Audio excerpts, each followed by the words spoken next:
지금부터 제가 이제 병든 목기자를 치유하자 하는 제목으로 한 5분 정도 말씀을 전하겠습니다. 제가 이제 이게 실명을 밝히는 게 좋지 않지, 안 좋죠. 실명을 안 밝히고 예명을 쓰면서 얘기를 했습니다. 이름에 락이라는 이름이 들어가는 남자 청년, 30대 중반의 청년이 있는데, 이 청년이 약 2년 전에 한 여자 목사를 만났습니다. 그 여자 목사는 이름에 희자가 들어가요. 희 목사님을 만났는데, 카톡으로 이렇게 뭐 하다 보니까 사진을 보면 상당히 미인이고, 이 패션도 상당히 기부인 같은 그런 여자 목사님과 한번 뵙고 싶어서 대화를 하게 됐습니다. 그런데 이 희라는 여자 목사님이 친해지니까 내가 굉장히 물질적으로 힘들다, 선교 후원금을 해달라. 그래서 한 1년 동안 10몇 번을 만나다 보니까 선교 후원금으로 한 100만 원 정도를 이 청년이 했습니다. 그런데 이 청년은 선교 후원금으로 10몇 번에 걸쳐서 100만 원의 헌금을 했는데, 또 청년은 그러면서 궁금한 게 있잖아. 그럼 이분이 목사로서 어디 가서 찬양 가수 활동하는지, 어디 가서 설교하는지, 자기 교회는, 단독교회는 없다고 그러고. 그래서 그런 자리에 나를 좀 불러주세요 했는데, 이 여자 목사님이 아직은 때가 아니다, 언젠가는 때가 되면 너를 그런 자리에 초청하겠다. 그러다 보니까 1년이라는 세월이 지나다 보니까 청년이 이제 의심이 되는 거죠. 이 희 목사님이 정말로 진짜 목사가 맞나? 그러면서 만남이 뜸해지고 전화상으로 싸우게 되는 거예요. 나는 목사님한테 100만 원 넘는 돈을 후원금으로 드렸는데, 목사님이 목사로서 나한테 보여준 게 뭐가 있냐? 대화하면서 그냥 뭔가 좋은 말씀 몇 마디 하고 친해진 거 외에는, 그 외에는 목사님이 나한테 후원금 받으면서 목사로서의 모습을 보여준 게 없지 않느냐. 그러다 보니까 또 그 목사님도 이 청년을 꾸중하고 갈등 다툼이 계속 몇 년째 이어지고 있습니다. 근데 청년이 그 희 목사님의 행동을 보니까 희 목사님이 자신을 신격화시키는 발언을 하더라. 그랬어요. 근데 이제 여기서도 어떤 일이 있었냐면, 제가 누구 이름을 밝히지 않겠어요. 누구 이름을 밝히지 않겠는데, 또 화장실 급한데 어떤 평신도가 먼저 이렇게 들어가려고 하는데, 강사 목사님이, 강사니까 내가 먼저 들어갈게요. 새치기에서 들어가더래요, 어떤 여자 목사님이. 그러니까 이런 것이 일종의 계급주의고 권위의식인데, 우리 이 목회자들은 그런 모습은 보이지 않도록 조심해야겠습니다. 거기에 대해서 상당히 좀 속상했다, 그런 말이 저한테 들렸어요. 어쨌든 이제 이 희라는 목사님은 청년으로부터 대접을 받는 것을 당연하게 생각하는 그런 사람이었고, 목회자가 벼슬이라고 생각하는 그런 사람이었다라고 청년은 전하고 있습니다. 거기에 대해서 청년이 좀 만나는 사람마다 좀 성토했죠.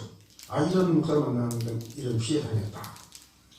오히려 그 사람은, 그 희라는 목사님은 전혀 반성하지 않고 피해와 충격을 받고 억울하다는 말을 했다는 거예요.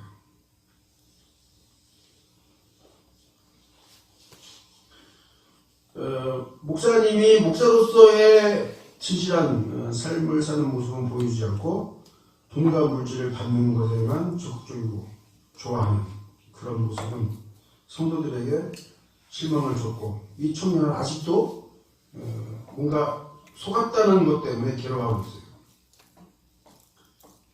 그 다음에 이제 이 희 목사는 사회생활과 더불어 노동의 대가, 물가의 개념, 인성교육을 받았는지가 의심이 되는 사람이라고 전하고 있습니다.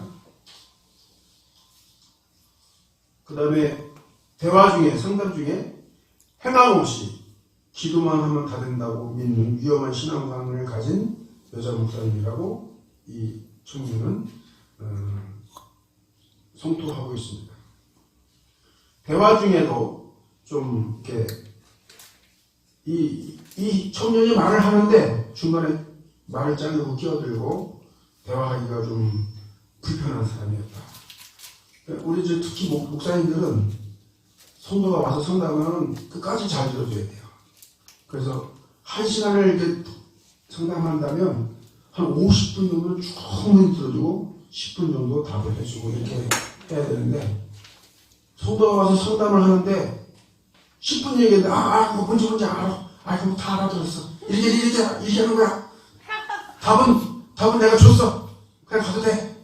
내가 기도해줄게. 이렇게 하면, 이런 식으로 하면은 그 사람 마음에 이게 상처가 치유가 되지 않고 깨닫지 가고 상담을 하긴 했는데 안 한 것 같고, 또 목사님은 권위의식이 있다 이렇게 이런 말을 들을 수가 있으니까 대화의 방법을 여러분들도 조심하시기 바랍니다. 그래서 아무튼 이제 이런 옷을 아주 기브이 스타일로 아름답게 입고 또 화장도 예쁘게 하면서 찬양 가수로 활동하는 희 목사님이 찬양 가수 활동도 보여주지 않고 설교하는 행동, 그런 모습도 보이지 않으면서 후원 100만 원을 받아갔다는 그런 것에 대해서 배신감으로 이 청년은 지금도 많이 속상해하고 있고, 한 번은 그 목사님한테 미안하다는 말을 듣고 싶다, 진심으로 미안하다는 말을 듣고 싶다라고 하고 있는데, 우리는 살다 보면은 성직자한테 좀 실망할 때가 있어요. 왜냐하면 성직자도 완성된 인간이 아니라 미성숙한 인간인 경우가 있기 때문에 실망할 수도 있는데, 이제 혹시라도 그런 사람들을 만나게 되면 어쨌든 그 사람한테 피해를 입었다면 미워할 수도 있어요. 하지만 미워한다고 해결되는 건 아니에요.